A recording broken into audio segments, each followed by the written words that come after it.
Welcome to Start Networks. Welcome to Start Network's virtual assembly. I'm Shireen El-Tarbosi McCarthy, and I'm the Director of Impact and Change at Start Network. It's a real pleasure to be holding this session, which we are delivering in partnership with the Humanitarian Practice Network.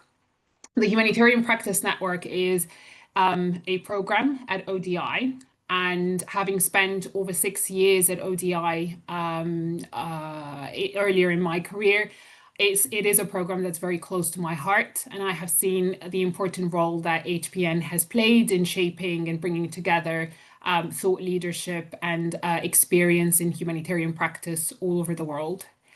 But what makes me also very excited about today's discussion, one that is vital for us at Start Network as a systems change organization, an organization that is committed to transforming the humanitarian sector, is that we're focusing on centering local and regional perspectives in conversations on the humanitarian reset and the future of aid. Now, as we all know, the recent cuts to humanitarian aid, described by humanitarian actors as a bloodbath, have had quite profound global repercussions, including within our membership at Start Network. US aid alone is estimated to have saved around 3.3 million lives every year, which and the reduction of aid underscores the devastating human cost of those reductions. Now, funding is only one dimension of the crisis, however. Equally alarming, we have witnessed the assault on international humanitarian law that has been unfolding in different parts of the world, in Gaza, in Sudan, in Syria, and beyond. In 2024, UN experts had warned that international law was on a knife's edge, and that warning is even sharper today. So we know that the formal humanitarian sector today faces an existential crisis, and it's one that's marked by shrinking resources, growing needs, but there are deeper questions about legitimacy. UN agencies, international NGOs, local, national organizations have called for a humanitarian reset, a rethink of aid. Now, those calls for reform echo earlier calls, like the ones that were championed back in 2005, the Transformative Agenda, the World Humanitarian Summit back in 2016.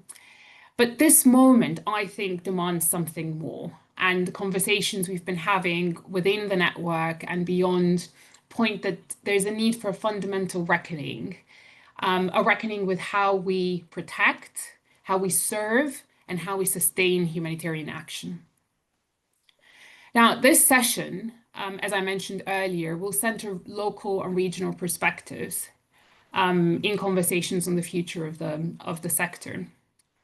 We will examine three critical questions. We will focus the discussion on three critical questions. I think the first one is, if we were to flip the conversation on its head and we focus on the future of humanitarian action from the perspective of local, national, and regional actors, what would it look like?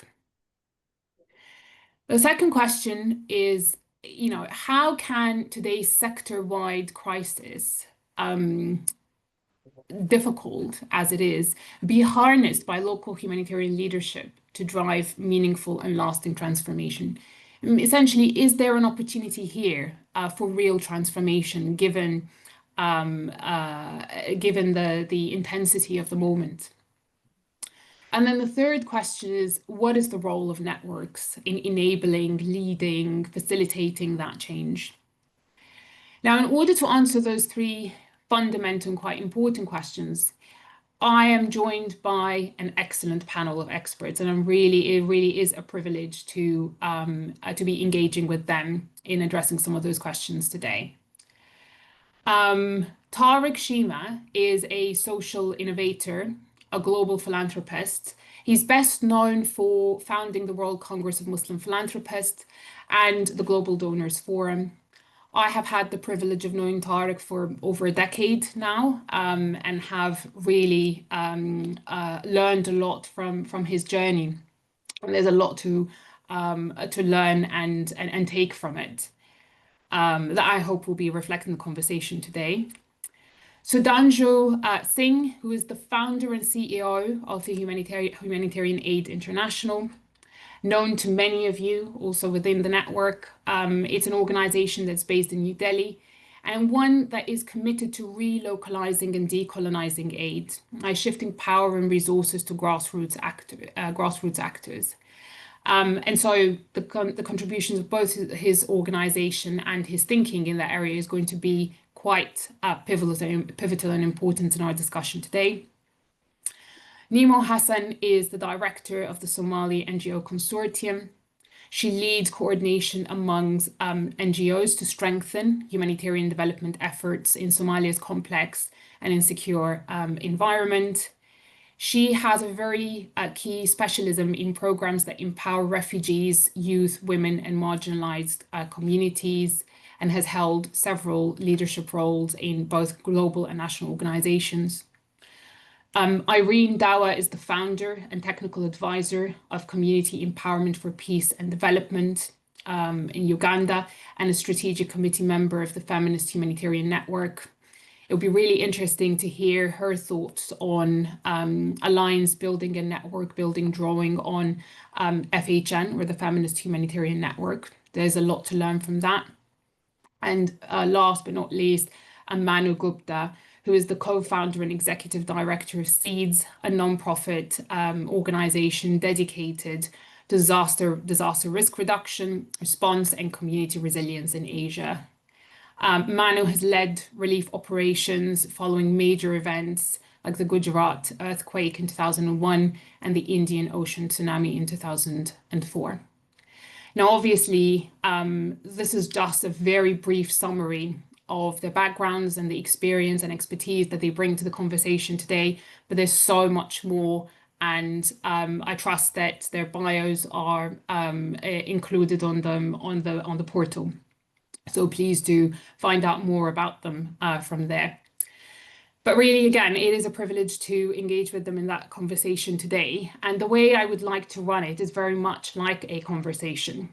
So instead of having presentations, we've opted to address the questions that I've posed at the beginning in a conversation style format, and then open up for a Q&A, and hopefully we'll have a little time for that. So let me start off with Nemo. Again, given the background and that I've provided at the beginning, which is there are calls for reforming and reimagining the aid sector. What are the opportunities and limitations in your view of those current calls? And where would you like to see them go? Over to you, Nemo. Great. Thank you so much. And thank you for having me. Just maybe to add a bit of my introduction, I wear multiple hats. So in today's conversation, I'm wearing my local network hat, and that's where I will try and approach this question from. So this the humanitarian reset or rethink or system reform is certainly provides an opportunity, regardless of difficulties in the funding cuts and the abrupt and disorganized way of the funding cuts happened in the beginning of this year.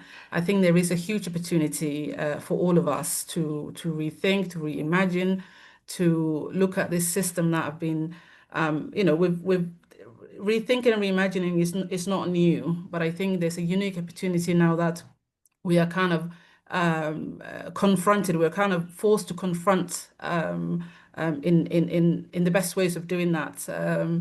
So there is a huge opportunity to do that, and I think a big chance is, and especially the reason why this conversation is really important, is that there's a huge chance to shift power and resources closer to the people, to most affected by crisis. As we've all said in many conversations, in many platforms, that local NGOs are the first responders. They're the last to leave. They're the first to attend to a crisis. and they should be a center of shaping these priorities. Now, I don't think, I mean, certainly power isn't given, so it's up to the local NGOs to organize themselves in a way to ensure that they have a real lasting voice in these opportunities that rethinking has provided. Um, and I think in many conversations and in many platforms, we've discussed that the need to have flexible and predictable funding. In a lot of the humanitarian crises that we attend to, we address, protracted in nature.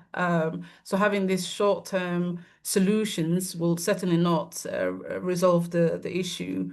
So I think looking at redefining what humanitarian crisis is also very important. And I think that's something the local, regional forces, actors can really influence collectively.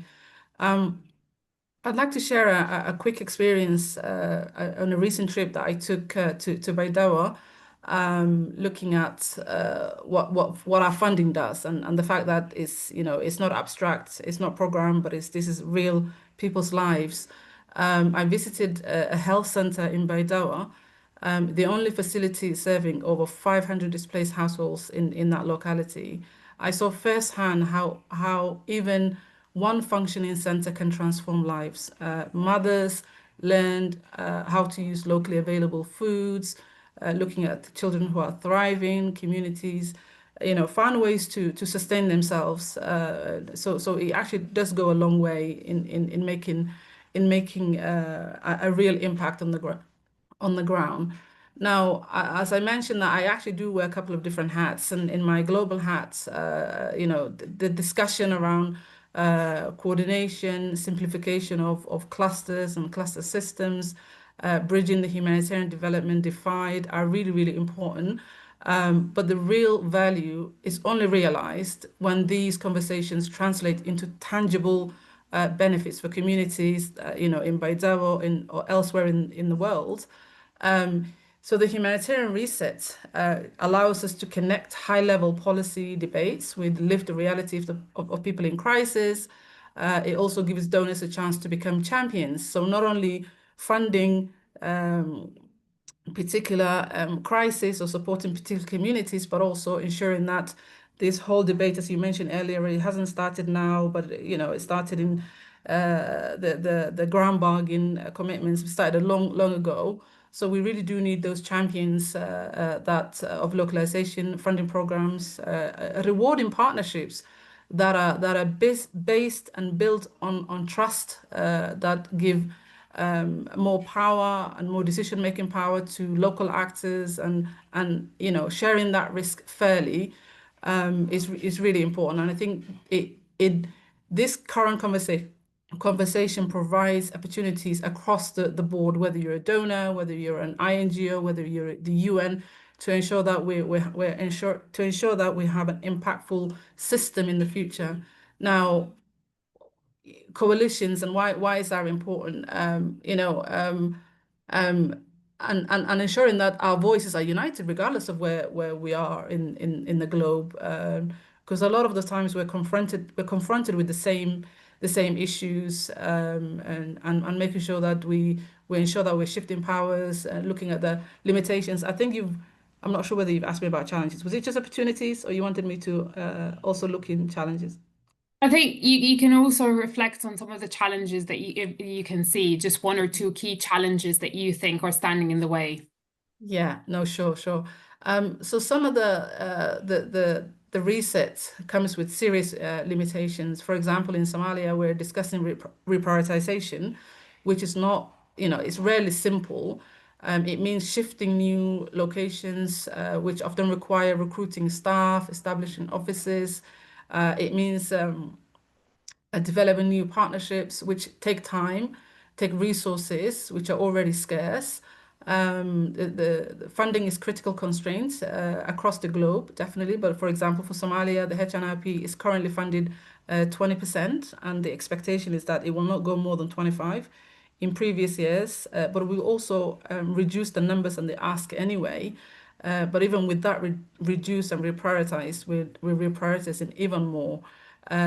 which means now, there are shortfalls, and a lot of people are really busy with restructuring their own organizations than actually meaningfully contributes to the conversation, because local actors are still delivering, they're still addressing communities that are not accessible. They're the ones in the front lines. So it's really a double-edged sword to influence at the same time, but also to deliver and respond to actual needs. Let me stop here and bring it back to you, Thanks, Shona. Simo. I think you've brought up a number of really important and critical points. In terms of the opportunities, you've highlighted the capacity for local organizations to self-organize and to develop the partnerships and collaborations that are needed in order to be informing that conversation on the humanitarian reset. And but then you've also outlined some of the challenges regarding to funding as a challenge, but also that drive to self-preservation, which we've seen happen both for international as well as local NGOs that need to kind of protect yourself in the midst of the chaos that's resulted from the aid cuts. But I want us to also kind of dig a little bit more deeply into the how. So yes, the broader conversation on the humanitarian reset, even though when we talk about humanitarian reset, we'd be referring to a very specific kind of set of recommendations or set of plans that have been put forward to the ISC, and then there's the parallel conversation that or the parallel process for UN80.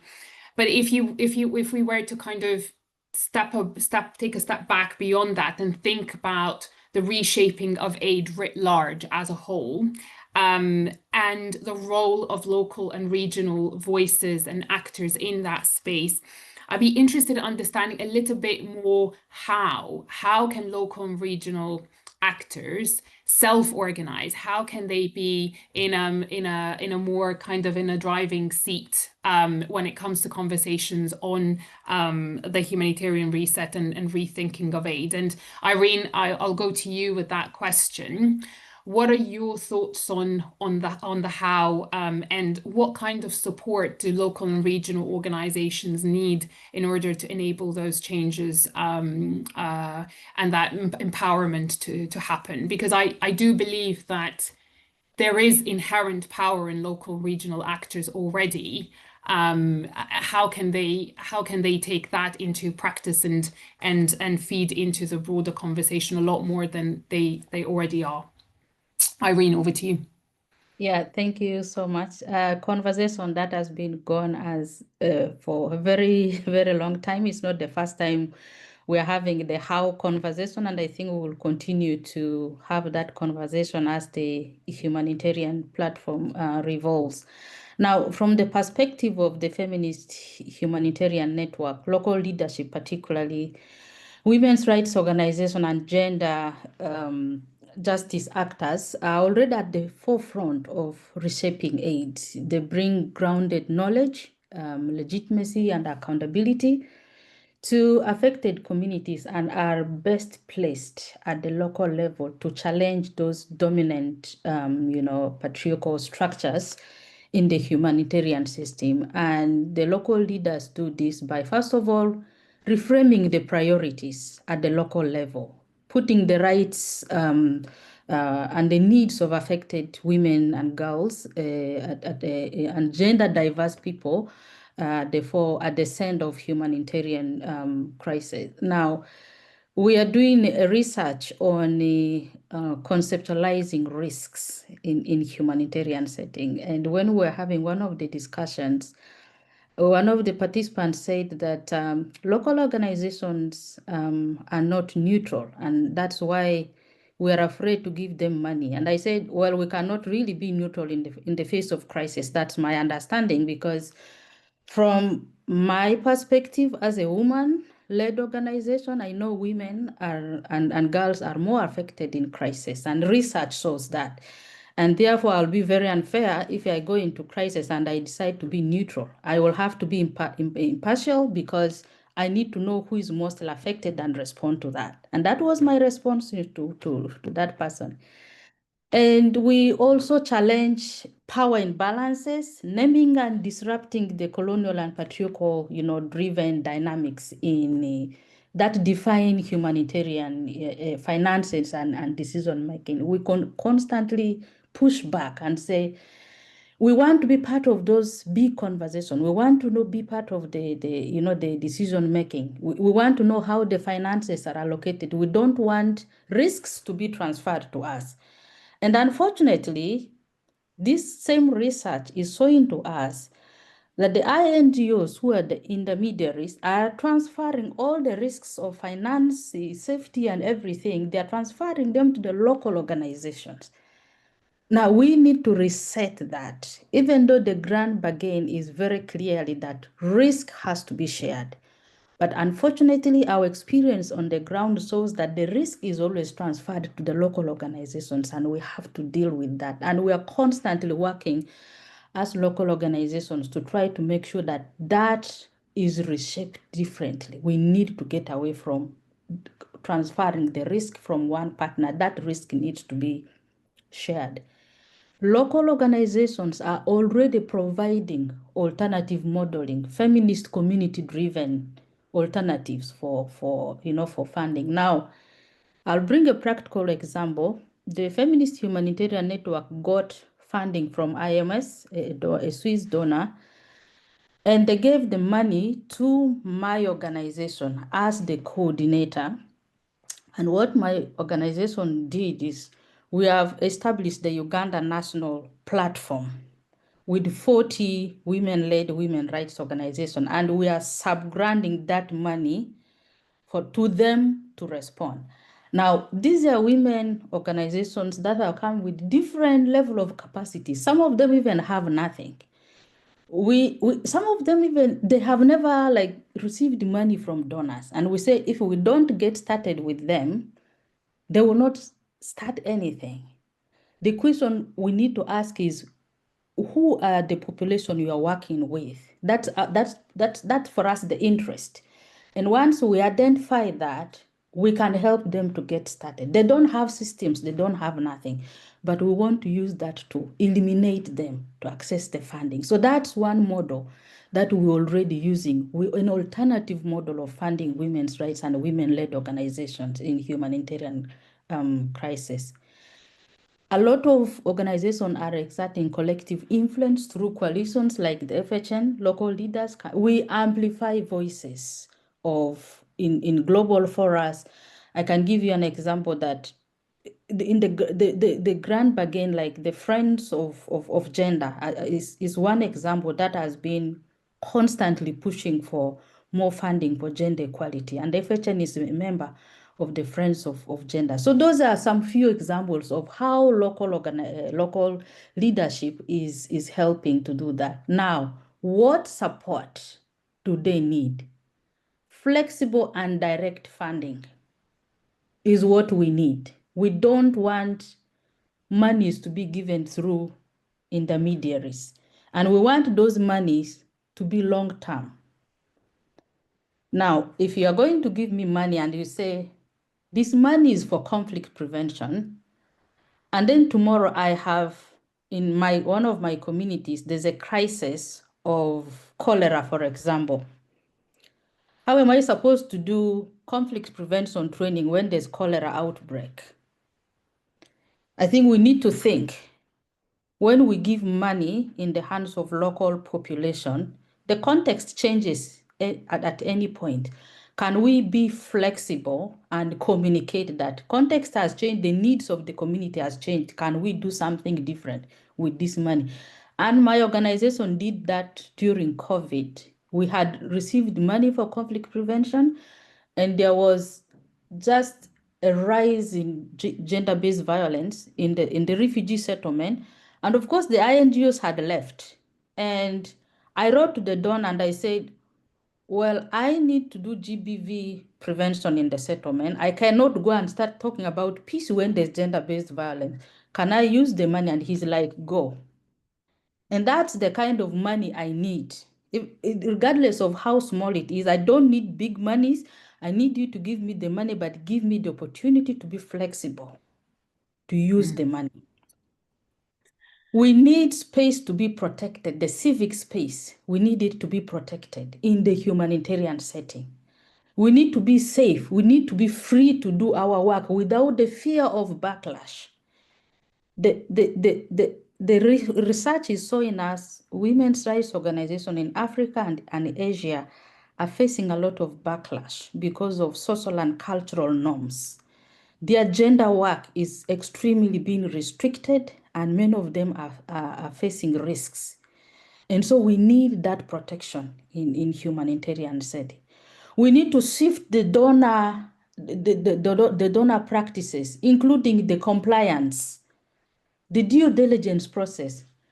I can tell you, organizations told us at least they spend 60% of their time reporting against donor demands.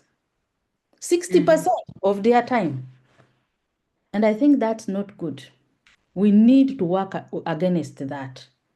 This reporting is too demanding and it is taking too much time. And lastly, importantly, we need to recognize the expertise that we bring to the table. At this point, we have what it takes to do humanitarian programming.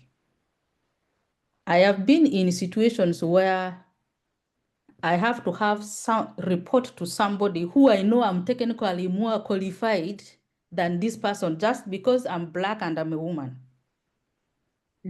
I really need to be honest about this. I have been in humanitarian settings where I'm put in a junior position because of my identity. As a local person, I get frustrated when I have to report to somebody because of the color of their skin.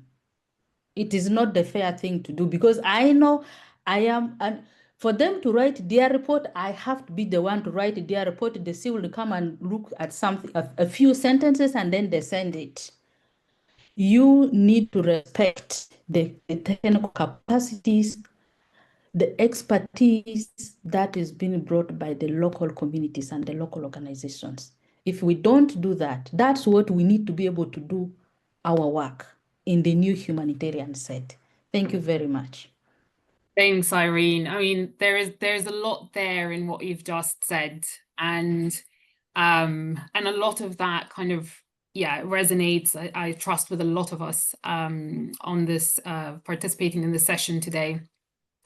And I think again, you've made very important points, and to me, what I've heard is that this engagement within the humanitarian sector, between donors, international NGOs, local NGOs, need to be based on a mutual and genuine partnership rather than kind of a false form of localization where that hierarchical approach still exists and where the chain of command is very much centered around northern Western organizations, and I think you've outlined a number of entry points for that, for how local and regional actors can be informing and shaping the future of aid. So thank you very much for that. And I want to kind of also on a related point, and I'm going to go to Sudhanshu now, on that point about race and decolonization. I'd love to hear your thoughts about that, Sudhanshu, because it tends to be something that informs a lot of interactions on a day-to-day basis within the humanitarian sector. And yet when we're talking about humanitarian reform, it's kind of put aside, right? It's not at the center of discussion. It's not at the center of debate. Even when we talk about shifting power, we tend to talk about shifting power mostly through the lens of shifting funding, like how can we inject more funding directly to local organizations. It's not just about that, right? It's about the interactions. It's about listening to one another. It's about the culture. It's about, and race and decolonization, a big part of that. So I'd love to hear your thoughts on this point, because in a recently published article by you do mention two things. One is you talk about funding cuts not merely as a shock, but as a tectonic upheaval for a structure that has grown on a commercialized foundation. And then you also talk about a reset, that a true reset cannot be launched without centering history, including periods of colonization and the prevailing colonial matrix of power. And that has engendered the power imbalances that we've been talking about today, and that Irene described in her remarks, and Nemo as well. Can you please just elaborate a little bit more on what you meant by those characterizations? And is there anything that gives you hope? I know there are a lot of challenges, but is there anything that's happened recently that gives you hope that things could pivot in the right direction? Over to you. Thank you very much, Shireen, and thanks, StartNetwork, for inviting me. Let me admit that I feel nervous seeing so many tall personalities on my screen. Manu, all of you are scholars, so if I make any idiotic comments, please forgive me. I'm still learning from all of you. And thank you, Shireen, for quoting two things from my article. But let me touch one thing first. Now, what Irene said, and that touched me, that being black, being woman, it brings a different kind of disadvantage, right? And then you just go back to what Rudyard Kipling authored in the late 19th century, White Man's Burden. And to justify that, since we are white, we are civilized, we have to take burden of the uncivilized world to civilize them, and hence Roosevelt go and colonize Philippines in order to civilize them. So, but Fanon also says that if we are black or brown, we also carry the burden. If white people have some perception that they are much more civilized because of being white, it brings a certain kind of privilege. We black and brown also have inculcated a feeling of being inferior, no? And this is what Fanon says, that we are in a constant struggle of getting whiter. And that means we are losing our originality and trying to emulate someone, and that's the crux of the problem. We are not trying to be original, rather emulating to a system which has historically created more problems. Now, we are here to discuss about reform in the wake of Humanitarian Reset, which was started by Tom Fletcher. But in the same paper, Tom Fletcher has said that historical problem is not lack of reforms, but lack of execution.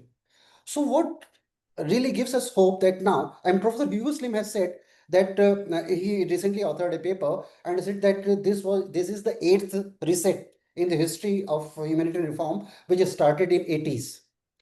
And all the resets have hardly reset anything. And now, after Grand Bargain, we are into reset. Grand Bargain most probably will end in a year's time. And in my recent article on humanitarian reset from a decolonial perspective, I quoted an author who said, sooner or later we'll embark upon another reform process. But we are not reforming anything. And if we see the recent humanitarian reset, Tom Fletcher's, it started because of funding crisis. But funding crisis is not new to our sector. And this is where I talked about tectonic shift, no, Sherry. The entire Grand Bargain started because of funding gap in 2015. And now we are in 2015. So what is new? A little more shock, a little more funding gap. So what is new? So we are not reforming. And in my paper, Localization, an Unfinished Agenda, I quoted Albert Einstein, who said that problems cannot be solved by the same frame of mind which created them. Now, if you see all the resets, where all those resets originated, not in Global South, all in North. And from where the problems are in the structure, in the architecture, it is from the North, not from the South. So problems cannot be solved by the same frame of mind which created them. But now we, black and brown people, are trying to get whiter, emulate, instead of having our own, seeking our own solution independently. So political independence we got, ideological independence we didn't. So what gives me hope? I have, let me very quickly give my roadmap about the humanitarian reset. Even if you see this Tom Fletcher's phase 1 and phase 2 reset documents, it talks about, since we have less funding, there is a funding shock, let's diversify funding base problem. And this is funding centric attitude sector is a massive problem, no? And that has a historical connection with the capitalism. And here I was talking about that we cannot solve today's problem unless we understand the root cause of the problem, which is capitalism originated during the active period of active political colonialism. No, so now it is obsession with the funding, which is creating a massive problem. Now, what ought to be done? If you see all the documents, it is perceived that humanitarianism is separate from peace building, from development and DRR. And Manu is an expert here. These are not different things. These are so integrated. No, we are not specialist medical practitioners where the one person looks at the eye, another at ear, another at heart. We are looking at the community, which is a holistic lot, quite composite, and we have to have that composite, comprehensive outlook, which is not. So humanitarianism cannot just go in isolation from others.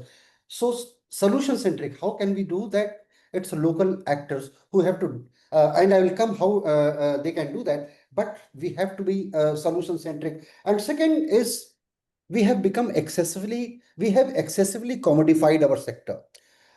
If there's a disaster, we do go to the community and come ask the communities, what do you need?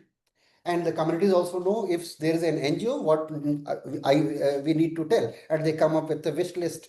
No, I need this, I need that. So commodified. And this commodification also has historical capitalism, because if we have commodity in our humanitarian response, that means the budget will go up, and disasters are just another opportunity for us to raise money.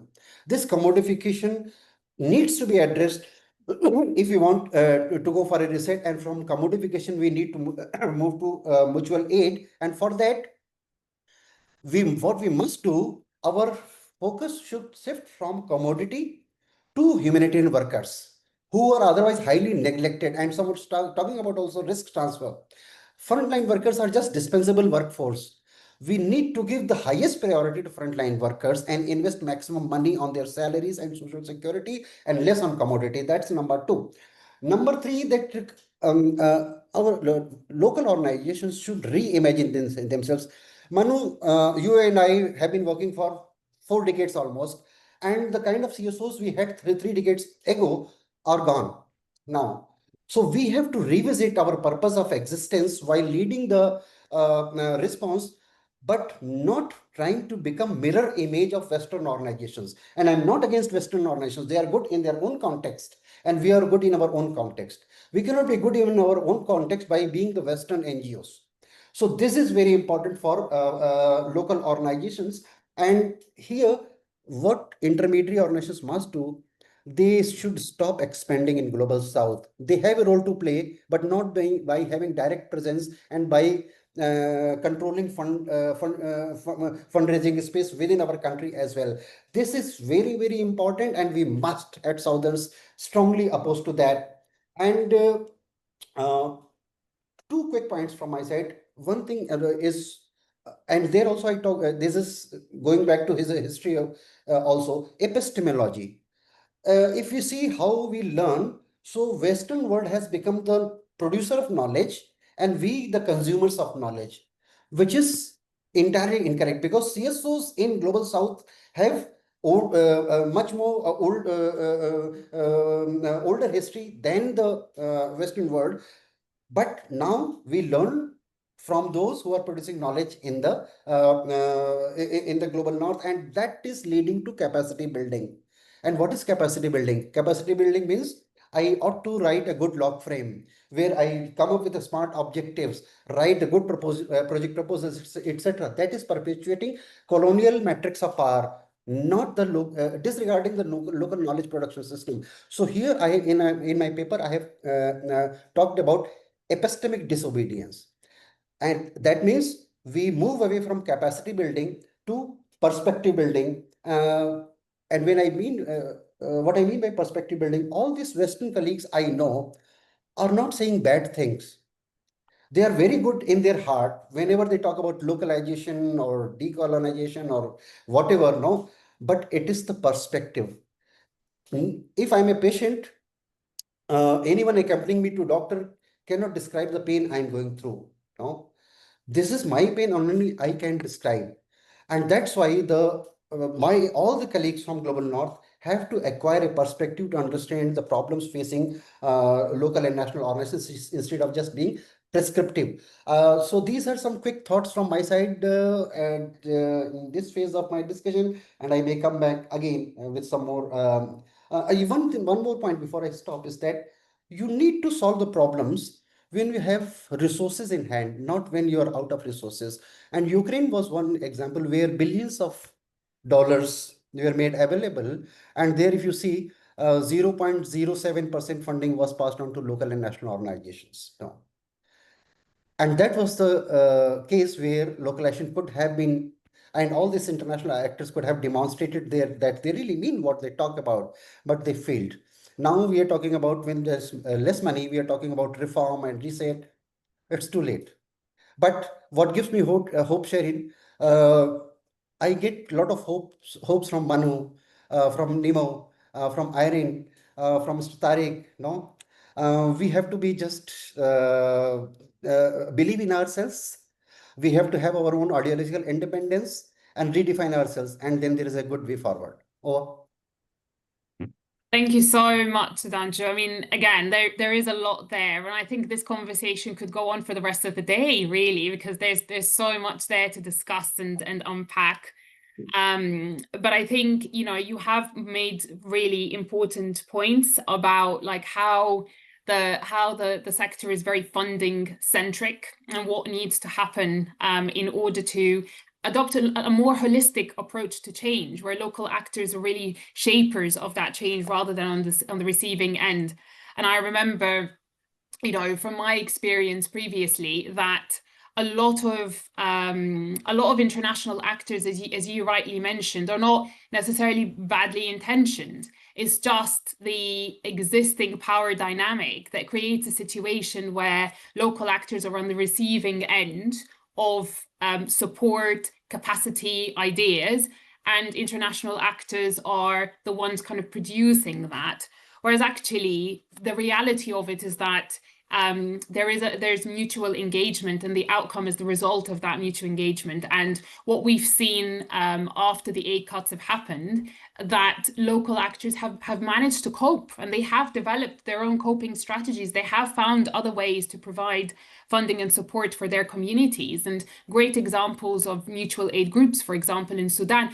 Gaza is a is an extreme example of that, where aid cuts have happened, but the lifeline for communities have been the people themselves. People, you know, sending support to their families and friends in Gaza, regardless of the situation, regardless of the challenges. And so there is a lot there to unpack. But I want to take that conversation to Tariq now, and because, you know, Sudhanshu mentioned the funding point, and I want to get to hear from you a little bit more, Tariq, about the philanthropic side of things, because there's a lot of talk that the funding base or the donor base of the humanitarian sector needs to diversify. It needs to change. The idea of relying on Western donors is a thing of the past, and we need to move forward. In order to move forward, we need to look at regional, local philanthropy potentially as a source. And as you and I have discussed previously, you know, Islamic philanthropy is a vast financial ecosystem, and in fact, significantly larger than global humanitarian assistance budget combined. So what are your thoughts on the impacts of aid cuts on philanthropic giving from the West and in the Muslim world?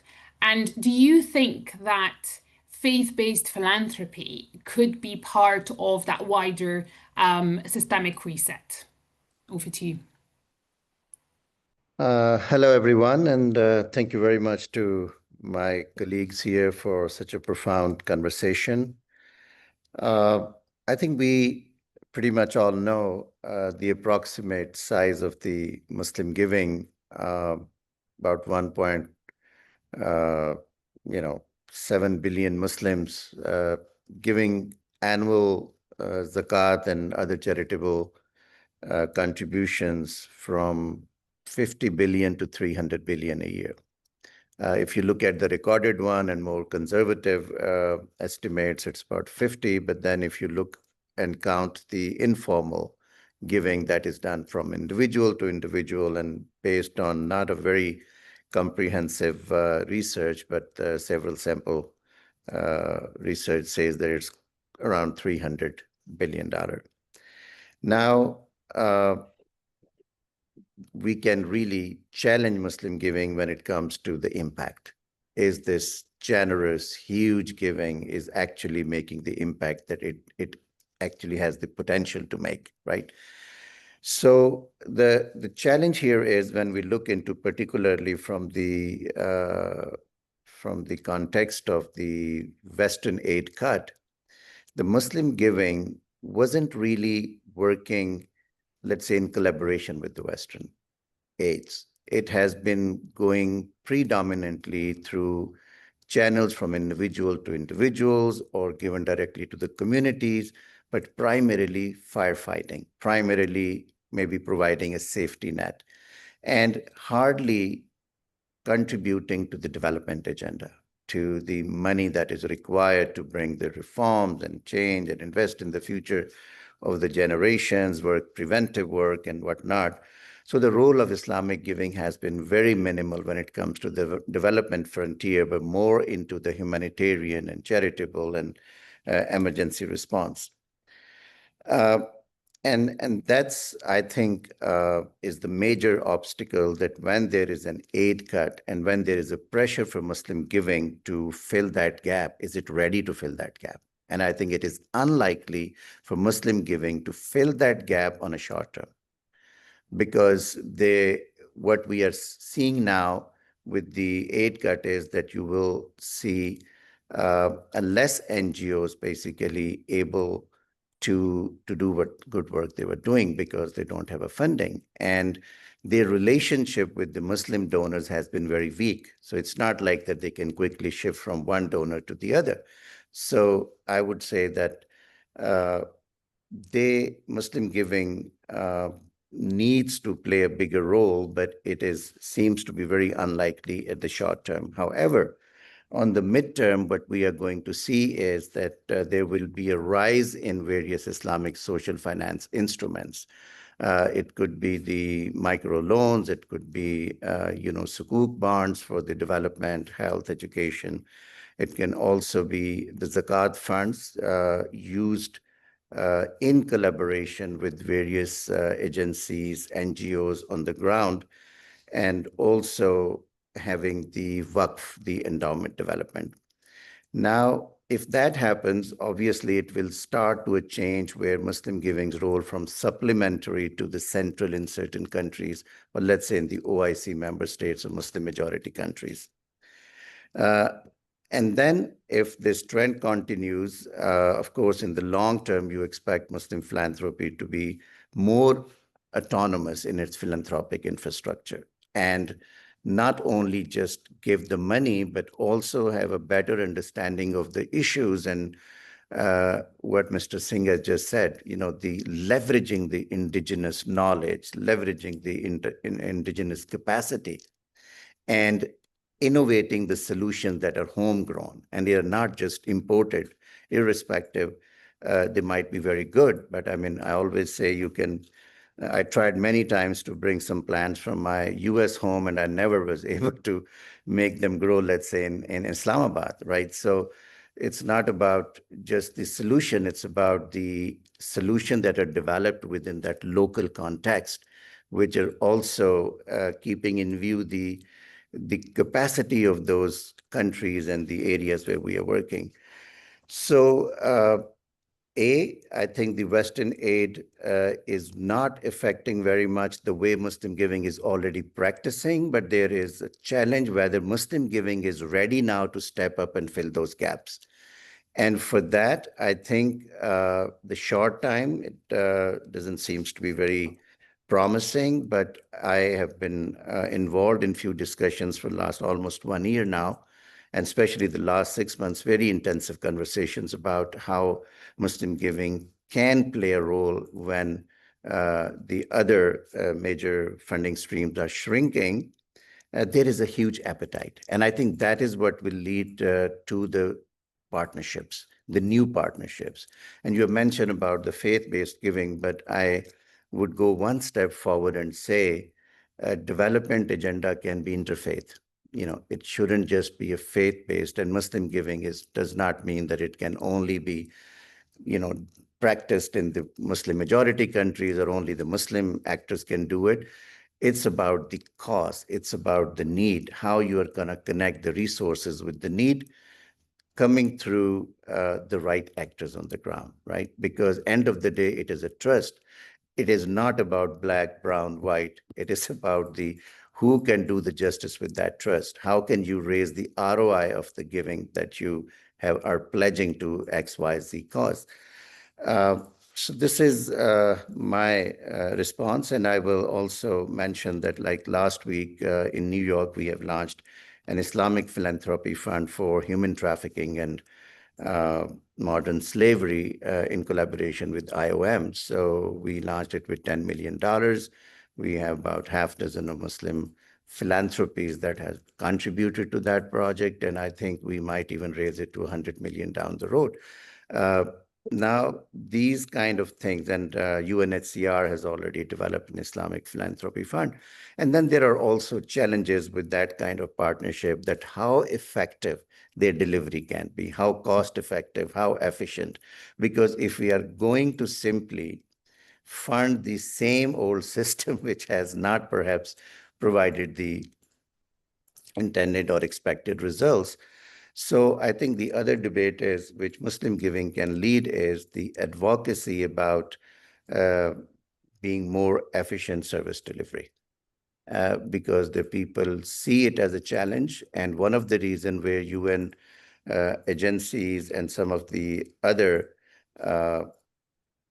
delivery arms are facing the problem is because everybody would know, what percentage of the money would actually get to the grassroots and make an intended impact. So I think there is an opportunity here how we can dictate that and efficiency linked to the money that we provide. Thank you.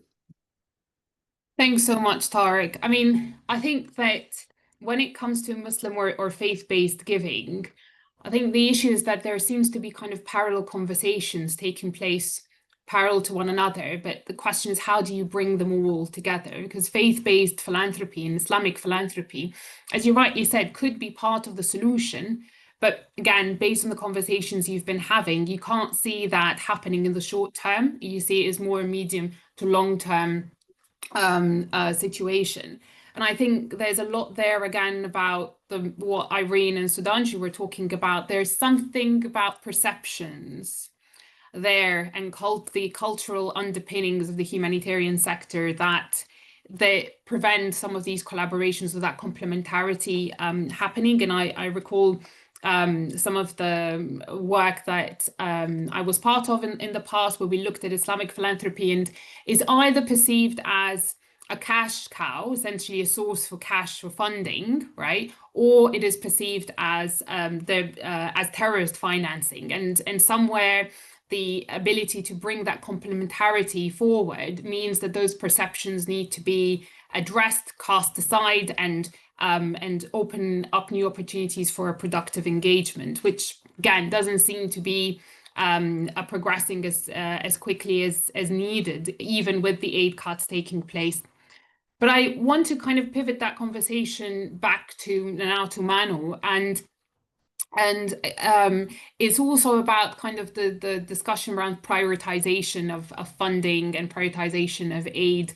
And there is a risk now, and the conversation points that there is a risk that as the aid cuts start to kind of entrench themselves, that the focus is going to be a lot more on life-saving support, a lot less on the kind of long-term developmental humanitarian development nexus work, and a lot less on the preventative aspects of aid.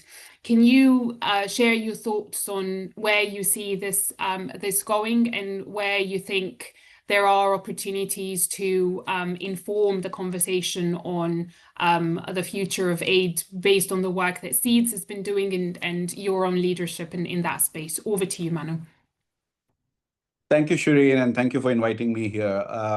Yeah, just building on what my colleagues have been saying. But before I come into the way forward, I just want to also put in perspective where we are at this point of time. This whole nexus issue or the investment in disaster risk reduction as a proportion of the total humanitarian assistance pool has actually never been very high. It's actually it's just a fraction. According to the UNDRR, it's about 2% of the entire humanitarian pool. So first of all, whether there is a cut or not, the amount has always been a very, very small fraction of the entire um, assistance that goes out in emergencies. And obviously, with further cuts, like you said, Shireen, I mean, it will suffer further reduction in actual quantum of the amount that is going to people. And of course, there are many reasons. I don't want to repeat the reasons around the political agendas that drive humanitarian programs versus needs on the ground, the need for flexibility, etc. But I think the point that we need to look at is not about how this is certain percentages of the total pool, but the entire framing issue here. Um, in many of these areas that we are supporting, we provide external assistance, there is a chronic problem. There is a chronic crisis that is going on. And with all the climate impacts that we are seeing in recent past, we are seeing these uh, frequencies, these intensity of disasters, emergencies has actually further increased. So humanitarian assistance in this kind of landscape has to have a completely different setting. It cannot be apportioned as per immediate assistance and then recovery and then prevention and so on and so forth, which has been the conventional framing that we have seen. But rather, we should understand, and I would borrow some words from Sudhanshu about how we look at it from a completely different perspective, which is a bottom-up perspective, wherein that recovering from one emergency is actually preparing for the next one. And so the assistance that comes in after one disaster or one emergency is meant for helping people become more resilient to withstand the impacts of the next one.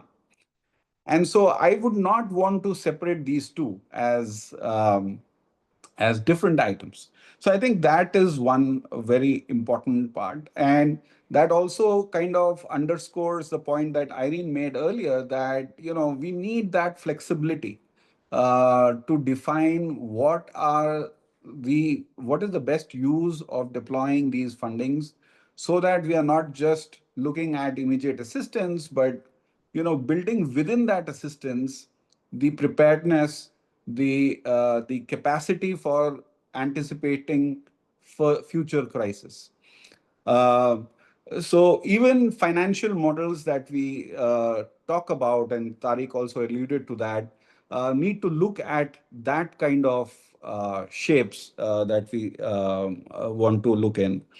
And the other 2 points quickly, and I know we are a little behind time, is again, how do we look at the distributing the ability to solve at the grassroots, at the front lines?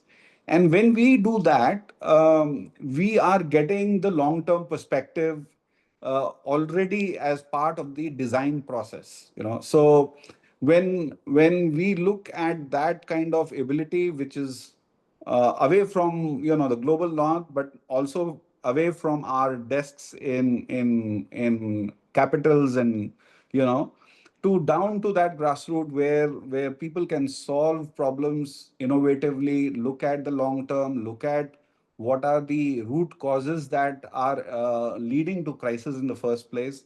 Then I think we will be doing far more justice to that scarce funding that we have at this point of time and we are looking at in the near future. So I'll stop now and maybe I will come back with more comments. Shireen. Thank you so much, Manu. I think those are really important points and try to kind of get us to thinking a lot more practically about how can we make the available funding stretch even further, and how can we be more strategic in terms of our anticipatory action and making sure that we're being more preventative than firefighting all the time. And at this point, I think I want, first of all, if you've got any questions, please do add them to the chat box. And my colleague Ishrat is going to, in the Q&A part, share some of those questions with us. But I just want to ask one question to all of the panel for just quick reactions. We've talked about a lot of things. We've talked about the need for self-organization as local and regional actors. We've talked about the need for genuine risk sharing, not pushing risk on local actors, and what are the pathways to doing so. We've talked about expertise and recognizing the experience and expertise of local actors beyond, the usual hierarchical approach, and for the need for a mutual and a genuine partnership to take place. We've discussed a lot of these issues, and what I'm hearing is two things. One is the need for a mutual partnership, and for us to kind of step away from discussions on localization that just focus on the funding, or that just focus on the kind of technocratic changes, which most of the conversational humanitarian reset and currently even the UN80 process are about, like reordering the deck or proposing some entry points, that we need to kind of move away from that alone and start thinking more genuinely about how localization and how a genuine partnership could be made possible. And so my question to you is, what are your thoughts on the importance of alliance building and network building in that space? Could the future that would respond to that need for a mutual partnership, for a genuine partnership, could that future of aid be one where of networks and partnerships and coalitions are really driving forward humanitarian assistance? And what do you think, based on your experience, is needed for that to happen? And so this is really a question to all of you. So I'm going to just go through the panel. If you can just say one or two bullet points about coalition and network building in that space. And Nemo, I'll start with you first. Over to you. Great. Thanks very much, Shireen. And thank you to the colleagues. Honestly, I've learned so much today from all of you. Now, alliances are really important, and I think we've gone quite far with having some of them. If I take the example in Somalia, where the environment is complex, there is political sensitivity, often insecure. No single NGO can shift the system. But when we come together through platforms like the Somali NGO Consortium, which I lead, we become harder to ignore, but both by government and by the international community. So I think it's really, really important for us to work together collectively. I'll just say quite quickly, because I know time is not on our side. So shared value and purpose is really, really important, and having that clearly defined, clear, common, whether it's advocacy for funding, advocacy for access to funding, advocacy for access to communities in need. I think that's really, really important. So having that clear, shared, and then it needs to be inclusive. It needs to be representative. As NGOs, we're quite diverse. Whether it's regardless of whether it's international or local or regional. You have your women rights and women-led organizations, you have your minority rights organizations and community-based organizations. It's really important that representation comes across, because it does give you inclusivity and it gives you legitimacy as a coalition. It needs to be, it needs to be trustworthy and transparent in how we do conduct business, what agendas we agree to advocate around and to rally around. It's really important to be, have that collectivity and visibility, ensuring that no one is left behind within the advocacy, and not only one or two with the resources or with the louder voice are dominating. That's really, really important. Now, there are also challenges, power imbalances, competition for funding, which is the curse for NGOs, and a lot more so curse for the local NGOs, because they're all competing for the same small amount of, and then undermining each other. So it's really, really important to ensure that what is the damage for the bigger picture, not just the access to that funding. So having some balance, having neutrality, is especially where there is a complex in politics. And, the capacity has been mentioned, but local capacity, not only in terms of how to do log frames or projects, but how to do advocacy, how to ensure that you bring people in, how to communicate, how to ensure that your communication is the right one to the right audience, whether it's the government or whether it's the general international community. And I think having looked at those things and not looking on focusing on my survival, which is a human instinct, but we really need to go beyond the picture and ensure that we are bringing all the actors together collectively. Thank you. Back to you, Thanks, Shireen. Nemo. Irene, over to you.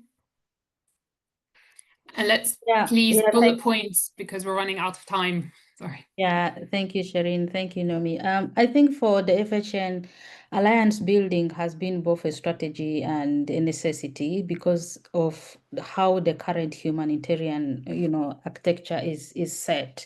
What we have learned through alliances is that, our alliances is built on the shared anchor, a principle of grounded in feminist values, I would say.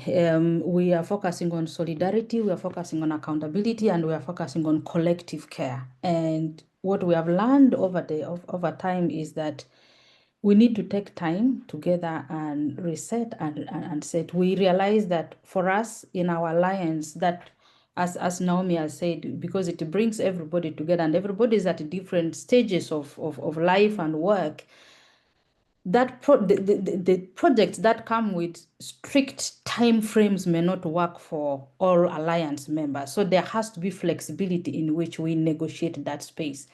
The collective voices is really important in alliances. We speak together. We put advocacy notes together. We realize that the more voices we have, the better for the alliances. Our voices are stronger together, and that's what we believe in FHN. And we also believe that alliance building as such, it is a slow work. It requires a lot of care, a lot of resources to ensure that those small women's rights, women-led organizations in crisis-affected areas are being taken care of. What we have done practically in the national platform right now is we are giving space for the organization to work together, because we realize that there are those who are, technically they have capacity, and there are those who are just really starting. And we're pairing them together, so that they can build each other and work slowly. And we're not giving them time frames. We are letting them work at their, we call it a learning process, for everybody. So it takes time. It needs to be slowly. It needs to be supported with both financial and, technical resources for us to build that alliance in a feminist perspective. Thank you, Irene. Thank you very much. Manu, over to you, and then Sudhanshu, and then Tariq. Please, bullet points, because we are running out of time. Over to you. Yeah, no, very quickly, Alliance has been very core of our localization strategy for now 2.5 decades. When we started, the Asian Disaster Reduction and Response Network, Shireen, and that's what brought the local leaders across cultures from South Asia, Southeast Asia, East Asia together. And because of that, we have been able to actually mobilize national and local organizations to get a seat on the table in many of the regional cluster systems, the regional intergovernmental body system. So I'm a very strong believer.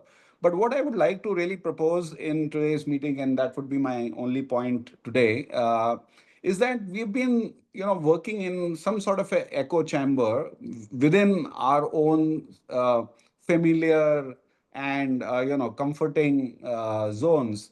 I think we need to break that silo. We need to be more innovative about partnership and alliance building. And that, I think, is also the answer to the funding problem, the fundamental problem that we are addressing in this panel today, which is that, we need to be very, very open about partnerships with the private sector, with the government, and make them work at national and local level. And we have seen the results of doing that in many other sectors. I'm fully convinced that we can create new funding mechanisms, new technology platforms that can make this possible, and provide much more innovation in the way we approach this problem. Thank you very much, Manu. Sudhanshu, over to you. So of course, alliance building, no one can deny that building alliances doesn't have any value. Of course, I do agree with like my other co-panelists, but we have to be very, very mindful of the purpose. There was an alliance which came together to defeat Hitler also, and that was a good alliance. And there was an alliance of 14 countries in 1885, 86 also, 13 European and one and US, which met in Berlin, the Berlin Conference. The purpose was a scramble for Africa. So that was also an alliance. So now when we are talking about alliance, of course, we are talking about not to wage war or to scramble for any territory, but the purpose is localization. But when we talk about localization is also mirroring with colonization now, modernity now. And in the name of localization, the localization is actually plurality, the diversity. But localization is becoming a global template where in every context we are trying to implement the same ideas, and that is becoming localization. I think the alliance, it should primarily be of southern organizations, which should be celebrating pluriversality. Through localization, we should understand that we are not, all of us are unique, and that's the way we must be, and we should strongly demonetize our sector.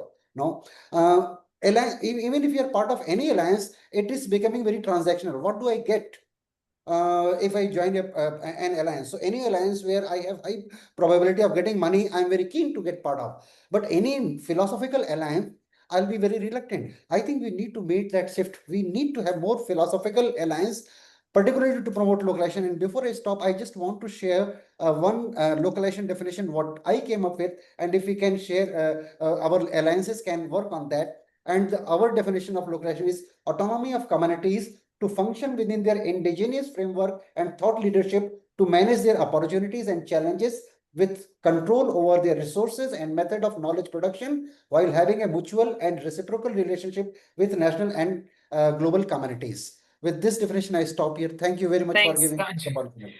Tariq, you'll find the final word to you, and then I will close and we'll address the questions and hopefully other sessions. But I do think some of them might have already been addressed through the conversation we've been having. Tariq, over to you. I will be really quick. I think if we envision to reform, restructure the aid ecosystem, and then we also wish to see it sustain, and it's not just the 9th or 10th attempt of, restructuring, then the question is not alliance, question is not new alliances. The real point is new types of alliances. It should be different in their structure. So, and they complementing, and they should be at different levels. You just cannot have alliances at the apex or alliances at the grassroots. It has to be which weaves from top to down. And I think that's very important. Yeah. So we need to think what should be the new alliances look like. Absolutely. And I will close on this point that if there's anything that sums up the session today, thank you so much to all the panelists for all the ideas and the input and the interaction. As I said, there's a lot more there that we can take forward in other conversations. But if there's anything that kind of lasts with me, is maybe the best way forward is to think about it as a shifting mosaic, that we all have a role to play across international, local and regional organizations in our own, with our own identities and our own strengths and what we bring to the sector. But that mosaic needs to shift depending on the need, and that speaks to Tariq's point about the importance of developing new ways of collaboration, new alliances, rather than the usual linear way of taking that forward. And it speaks to a lot of what Sudhanshu, Irene, Nemo and Mano brought up around moving beyond transactionalism, understanding the power dynamics and the cultural underpinnings of the sector. So on shifting mosaic, we'll stop there. Thank all the panelists, all the participants. Apologies for not being able to address your questions, but I trust that across the virtual assembly and hopefully also in the in-person assembly we'll address them. Thank you so much, and God bless you all. Thank you. Bye.